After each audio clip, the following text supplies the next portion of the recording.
அனைவருக்கும் வணக்கம். 2 நாடுகளுக்கிடையே போர் நிலையால் நம்ம இந்தியாவில் சிலிண்டர் தட்டுப்பாடு அதிகமாக காணப்படுது. இந்த சிலிண்டரை பதுக்கி வச்சு அதை பிளாக் வைக்கிறாங்கன்னா அவங்களுக்கு மேல S1 சட்டம் ஆகும். அதே போல அவங்களுக்கு 3 மாதம் முதல் 7 வருடம் வரை சிறை தண்டனை கிடைக்கும். அவங்க கூட யார் ஒத்துழைச்சு அவங்க கூட இருக்காங்களோ அவங்களுக்கும் இந்த சிறை தண்டனை கிடைக்கும் என்பது இந்த S1 சட்டம் பாய்வதில் அவங்களுக்கு எந்த செக்ஷன்ல கேஸ் போடுவாங்கன்னா செக்ஷன் 7.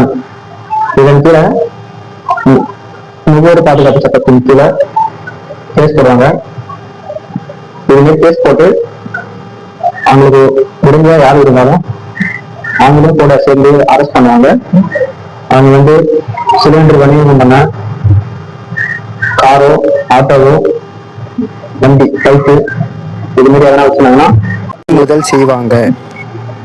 இதே போல லீகலா சட்ட தகவல் வேணும்னா நம்ம சேனல் சப்போர்ட் பண்ணுங்க, லைக் பண்ணுங்க, கமெண்ட் பண்ணுங்க, ஷேர் பண்ணுங்க.